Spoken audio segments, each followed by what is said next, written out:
这一颗呢是真正用过的。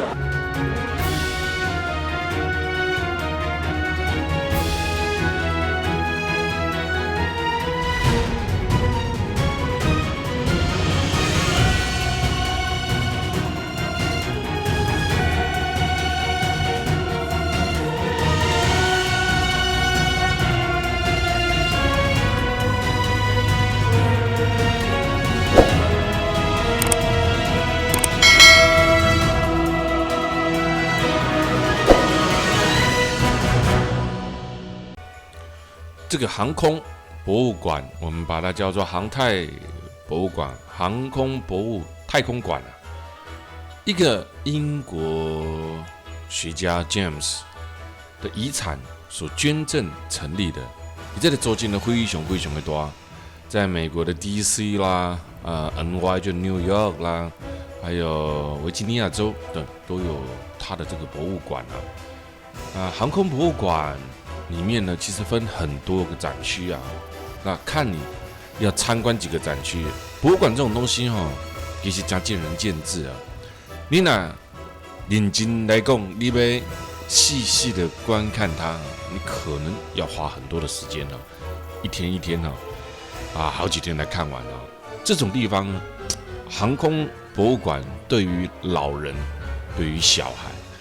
对于所有的人，就是他的年龄层大小通吃，大家都是很有兴趣的那这里呢，也绘制了阿姆斯壮当年登陆月球的这个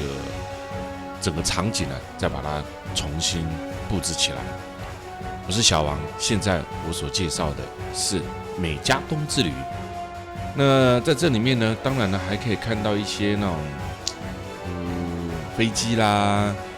一些太空梭啦，一些火箭啦，还有美国空军的一些导弹等等都在里面你都可以看得到，慢慢的欣赏。当然美国也趁这个机会展示我的国家有多么雄厚的武力我有多么大的能耐我可以呢做多少的事情呢？美国也借此在展现了他这一个惊人的动作所以一个国家其实就像阅兵也是一样这个是什么脚踏车有的是在太空当中太空人也需要运动等等所设立的。所以我要讲很简单这个什么问题很简单在很多国家它会有所谓的国庆阅兵。你这个国庆阅兵呢，有时候你也干嘛讲好大喜功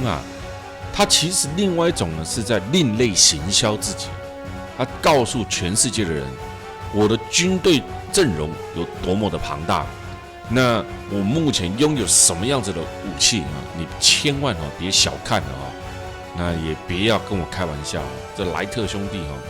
那当然不一定是在这边，它只是很多的地方是展览出来初期的飞机是长怎么样啦，然后有谁就是刚开始的这个创始人是谁一挂历史啦，一挂故事啦。所以我讲这个博物馆呢，航太博物馆有这个意义在的人就甲阅兵相共，拢有这个意义在的。希望呢展览出来，让大家知影讲，我这个美国有偌强就对那当然但今嘛来讲，美国无啥简单以美国来讲伊今嘛全世界你要伊若讲第一，应该无人会讲反对啦。那包括叫这个1962年成功将这个数据传回从金星传回地球的卫星还有这里面呢包含了一些太空船的内部结构啦，用热气球升空的侦察机啦，还有这个太空舱的健身房啦、淋浴室啦，那包含了这个太空人身上所有的装备啦，更包括美国的第一个女飞行员1932年飞越大西洋所驾驶的飞机啦，1937年7月17号在一次的任务当中不小心发生意外很多很多在这里面呢，把整个美国的航空史呢一一的几乎是把它介绍完毕的包含在这里面的一些徽章啦，一些驾驶舱啦，以前的啦，还有好久好久以前的商务舱的展区啊，哇，真的你看不完，你看多久以前就有这个商务舱了。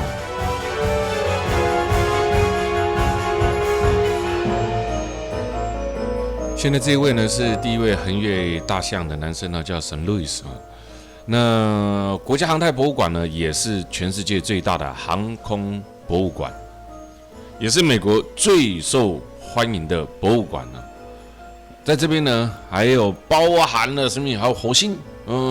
这个变形金刚里面的天火。航太博物馆里面，美国太空史上最有名的航太器，探索是人类啊非常重要的一个部分啊。自古以来，收为朗啊对这个探索这一块区域啊，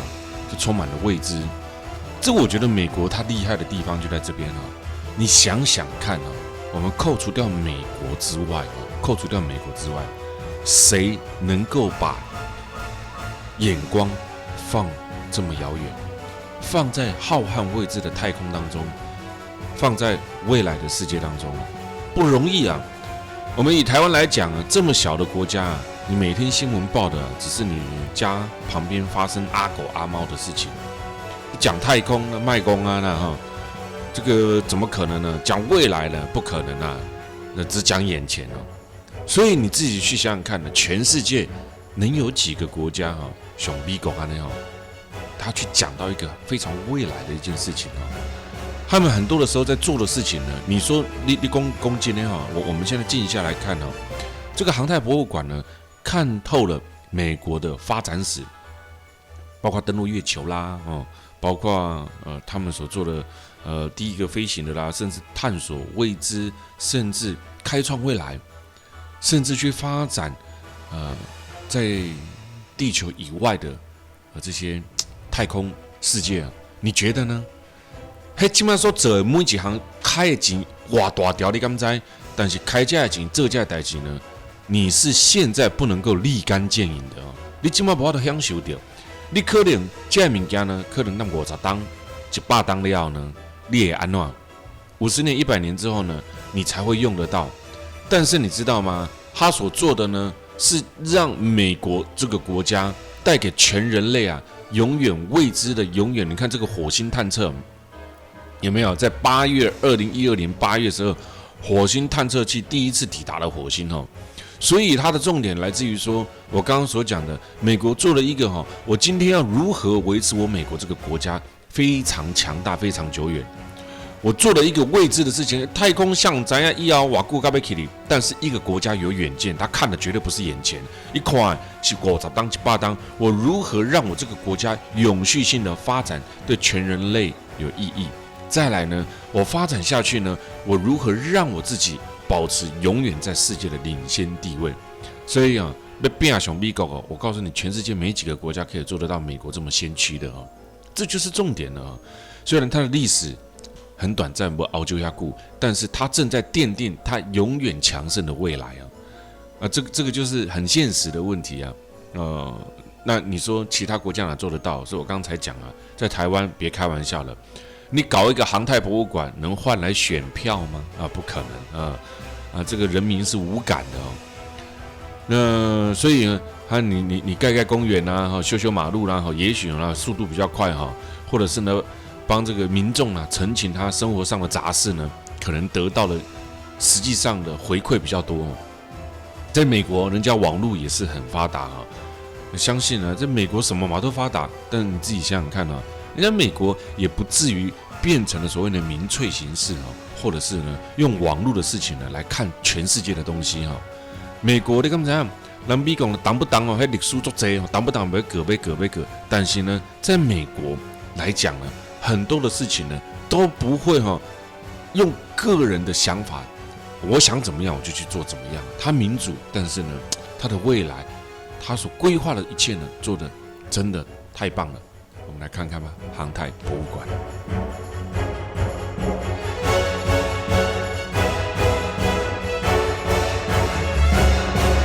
返回穿回来，那这一颗是1969年阿波罗11号丢在这个太平洋再捞回来的。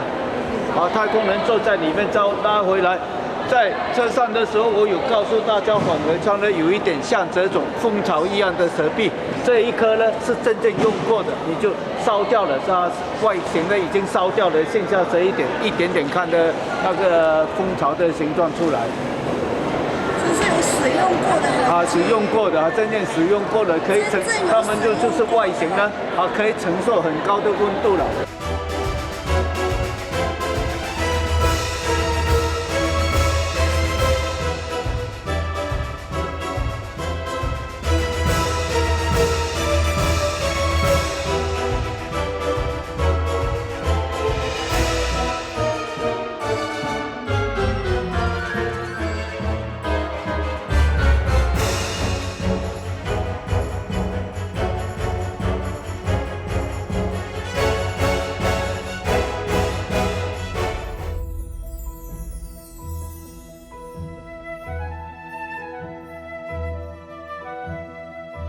这格兰将军也是后来的格兰总统，那边玻璃屋顶的就是植物园，植物园后面呢是国会图书馆，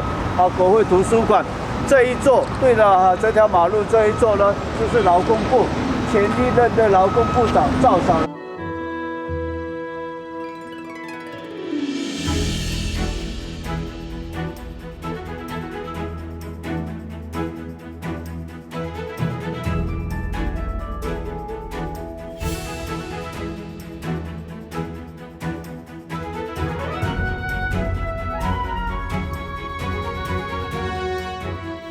白宫 （White House） 这门讲啊，这马门介绍啊，这大家都知道啊。美国世界上权力的中心，但进不去，拍不到。华盛顿纪念碑，从刚刚的国会大厦到这个华盛顿纪念碑呢，到白宫，这里很多地方呢，你只能远远的去看它甚至像你说白宫呢，要进去也不是不行啊。就像我们总统府一样，它也是有开放参观。但是那个申请起来呢，哇，我们光是一个提早报名呢，大家都做不到了怎么可能还有办法在1年前预约进去白宫更不用讲了。所以通常当然我们观光团体来就是看看心目当中的白宫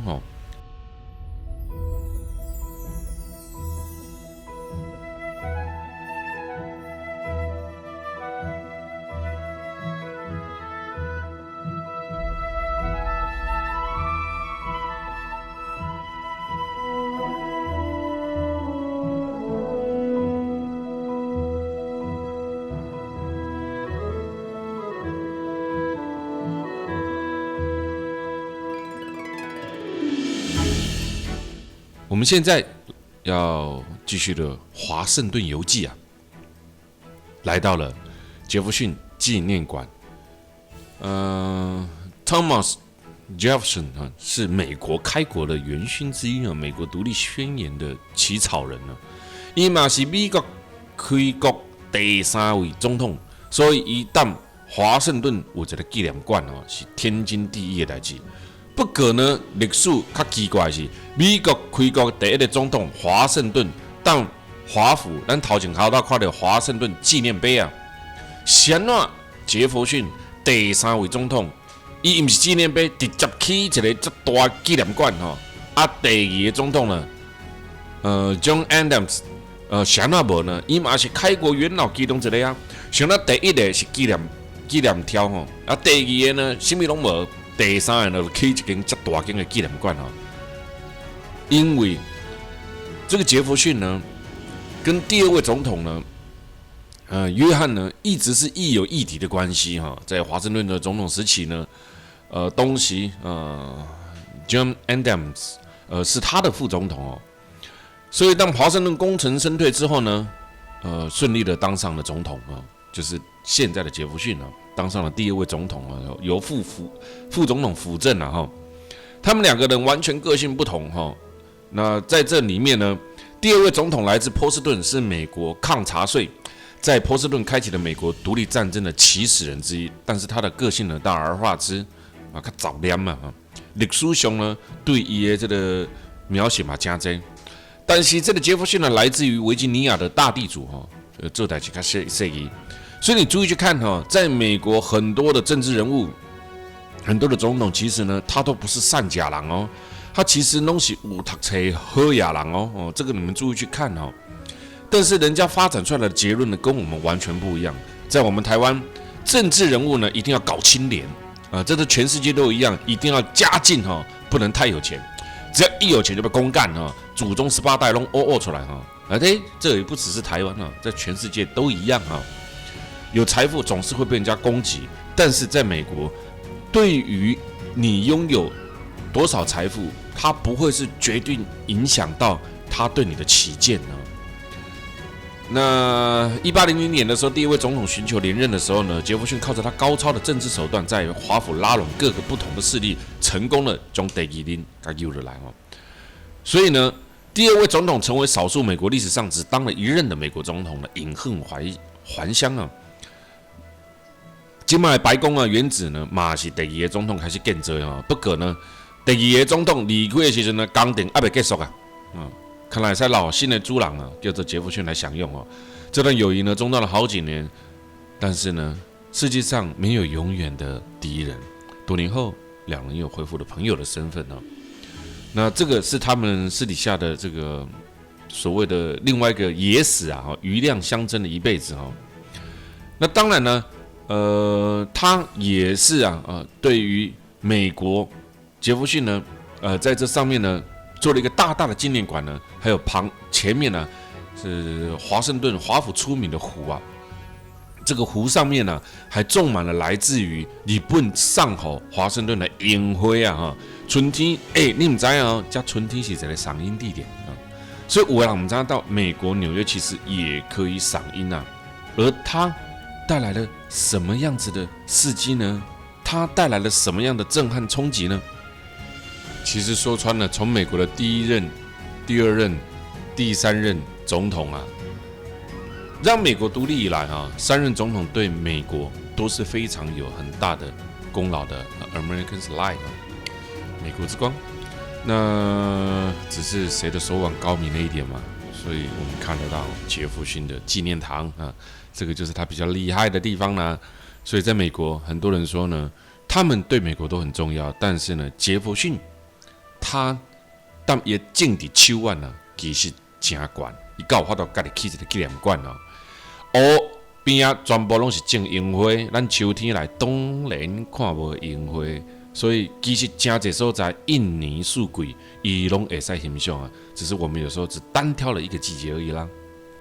在美国呢，近代的大小战事当中呢，越战大概是最沉痛的一段历史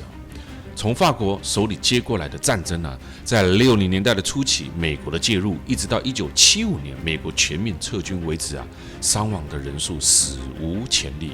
对当时的越南跟现在的美国来讲，不管输家赢家，都付出了相当大惨痛的纪念所以咱会使看到越战这个名呢，但近代史当中呢，对美国真重要因为啥？输伤这样伤亡太重了。到后来，很多人在评论的美国是，到底当时越战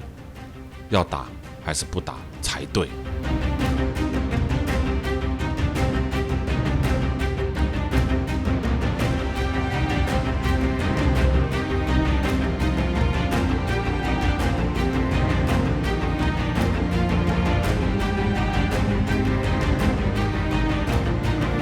越战纪念条呢，当这个1975年了啦，1975年了，1979年了呢，开始呢，大家对战争呢，搁低的时阵就开始咧起才得咧募款1981年的时阵呢，公开竞图当时委员会意外选择了一个年仅21岁，还在耶鲁大学就读的华裔设计师玛雅琳的作品呢，作为最后纪念碑的设计玛雅琳所设计的纪念碑主题是2座花岗石墙交汇的一个像波波么七字形纪念碑其实不谈胜负，不为任何历史留下注解，墙上也没什么名人的字语，纯粹就是什么你看他纪念碑最大的重点在哪边？很感人哦，没有任何的原因，也没有任何的装饰，只有一行又一行在越战里面死掉的美军战士名称，就印在这个墙壁上。它不任何的名字、标语，也没有任何的胜负，也没有任何的讲解。在越战纪念碑，你所看到的是所有为国捐躯的战士们，一行一行的又写在这边。所以看完这报的时候，我常常在节目当中讲了一个：你觉得越战之后世界上的战争有变少吗？其实我们认真的去看它，每一年、任何时候、任何地点，一直不断的都在发生战争。今天不是他打他，明天就是他打他。连在身在亚洲的我们呢，我们也可以看得到中国对南海情势的紧张，南北韩之间的对立，是不是菲律宾、中国、东南亚之间的矛盾跟冲突，在有人的世界，从来都没有停止过。所以有的人有当下欢乐，遐里震惊啊，遐里安怎？不，人生不应该为了一点小事而耽误你旅游的脚步哦。走遍世界各地，你觉得呢？什么时候停止过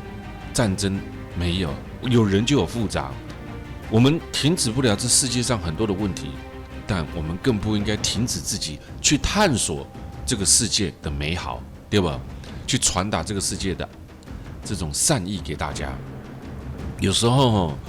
我会觉得把握啦。你看到这种越战纪念碑，你都会很感动哦。不同于一般的纪念碑，有地面向上树立，这座纪念碑的位置呢，比地面还要低。从远处看起来呢，它倒看的不，纪念碑好像列为斜坡，如同被埋葬在地底下。为了盖这座纪念碑，华府的大广场呢，活生生的切了一个大伤口，也象征着越战在美国人心目中永远的伤口。林肯纪念堂，他纪念了美国第几任总统的甘哉？第16任啊！哇天哪，我们台湾还在第几任啊？有没有？第16任哦，林肯纪念了美国的林肯总统啊。这个华盛顿纪念碑的西边跟国会山庄，还有哪边呢？还有这个华盛顿纪念碑连成一条线。1915年2月12号，林肯生日的时候，党纲啊，1922年呢完工，采用了古希腊巴特农神庙式的大理石构造的古建筑哦，四周围用36支条啊、大理条啊、大理这个条啊围绕。灯这个规个灯差不多58米左右哈，这围绕在整个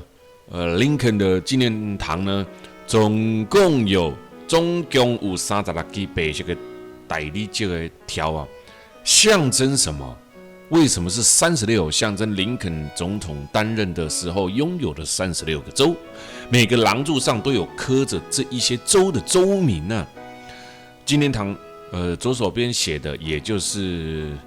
美国加入的第一个联邦州，但是很可惜哈，这个没有过去拍哈，不然呢，其实可以看得到哈，这36根柱子其实有它的道理的哈。爬上了56个阶梯，进入到纪念堂，我们可以看到林肯坐在那边欢迎台湾人游世界来露营呢。大理石的雕像哈，那这个大理石的雕像呢，也象征了这个林肯啊，当时呢他任内的丰功伟业啦哈，这个他最大的丰功伟业是什么？你看在林肯现在美金定管来赛看到林肯呢，美国出了这么多总统。但是为什么只有偏偏有他呢？因为他是解放黑奴美国第16位总统阿伯拉罕林肯的名言，把它刻在他的这一个什么我们现在看到的纪念碑里面哦。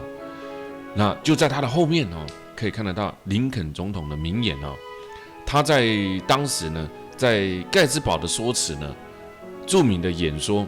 美国内战 Gettysburg 战役结束4个半月之后，在1863年的时候，林肯在Gettysburg 国家公墓呢发表的演说呢，他被誉为是美国历史上最棒的演讲词。这个整个演讲词呢，在纪念堂里面哈，等一下我们应该会走进去哦，就可以看得到哈，林肯连任总统时的演说词，还有当时呢在 Gettysburg 战役的时候。所写下来的。当当时呢，为什么我们爬上去的阶梯呢有56阶？美国首都华盛顿的一家歌剧院内呢，在1865年呢，忽然间枪声大作，坐在欣赏歌剧院当时的美国林肯总统，就在看歌剧院的时候被暗杀了哦。所以呢，我们在走上林肯纪念堂的这个阶梯有56阶，代表的是什么？代表的是1865年4月14号，林肯总统被枪杀的时候，他怎么样？这有没有看到？他的那个州名啊，林肯总统被枪杀的时候呢，他的年纪啊，56岁啊，56岁。那这里有越战纪念碑，也有非常著名的韩战纪念碑，上面雕刻着美国的州各个州就是写在上面这也就是林肯纪念堂当我们走到林肯纪念堂里面呢，还可以看得到我说过不知道等一下我们会不会进去看呢？林肯坐在里面Welcome 欢迎我们进去美国第16位总统，解放黑奴的总统林肯。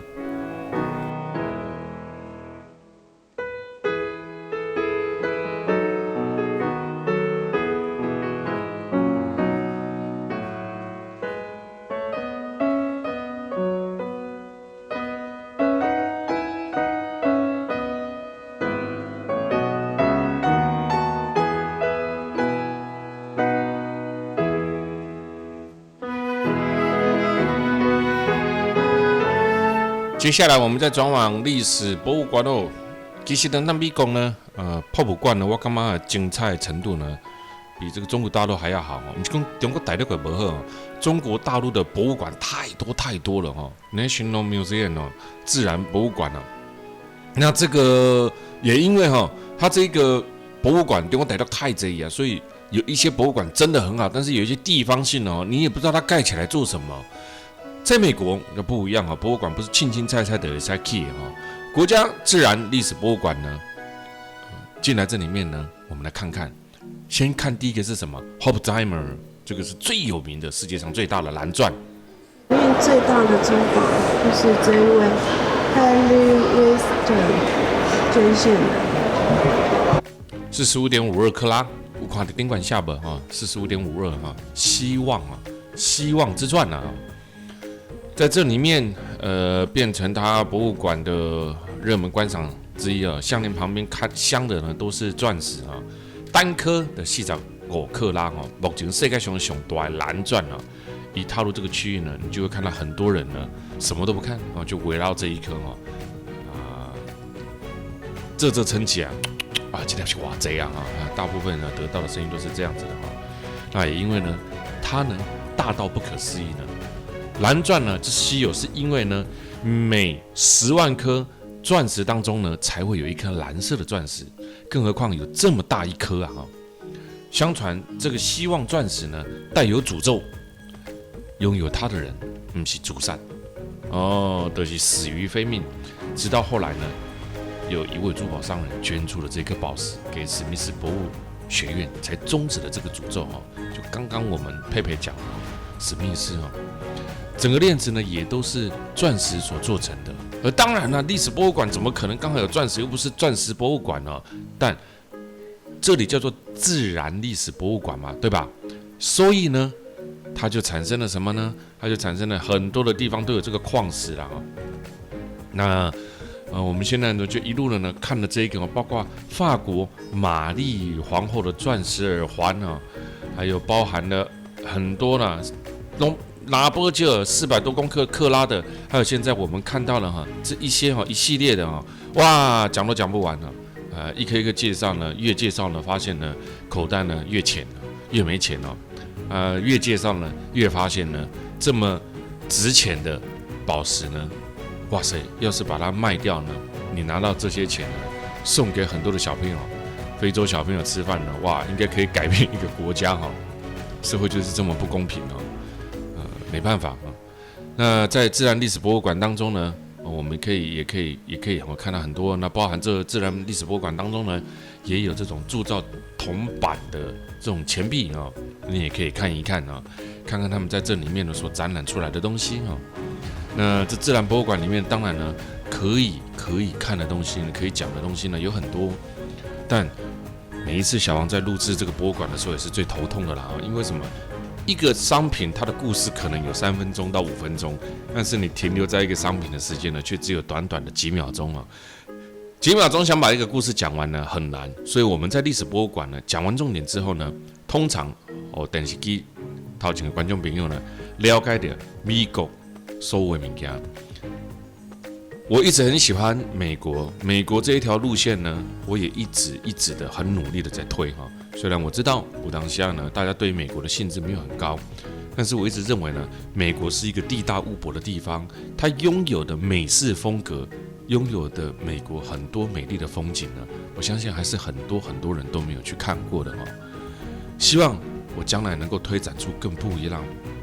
样的这个美国路线，让所有的观众朋友呢能够欣赏、能够体会、能够了解。这显然这岛美加东之旅每一年都会推出的。当然，在这过程当中，小王还是会不断的推陈出新，再推出更多不一样的美国行程。你不要小看了哈，台湾人游世界，其实我们有很多的行程是绞尽脑汁所推展出来的哈。只可惜哈，有时候大家呢对这个风景点的知名度不够高哦，推展的时候呢，倍感压力哈，因为大家没有听过哦。但常看我们节目的人，相信我们将把最好的一切献给所有喜爱我们节目的观众朋友。这一次非常感谢所有来参加咱美国、加拿大这条路线的观众朋友，感谢您来参加。感谢你让我们录制这一出完美的美加东之旅。希望在这一趟的美加东呢，能够带给大家愉快的享受也能够那会使好受看美国、加拿大东部这条路线的人呢，对美加东、美国东部纽约、华盛顿州跟加拿大渥太华等更加的了解，让你知道其实世界很大的哦。谢谢你们哦，这我们节目已经进入尾声了，让我们慢慢的来看一下我们最后的这个 Ocean 啊，就是让大家重视海洋生态啊，好吗？让大家了解一下。最后，我们就在历史博物馆当中进入我们美加东的完结篇。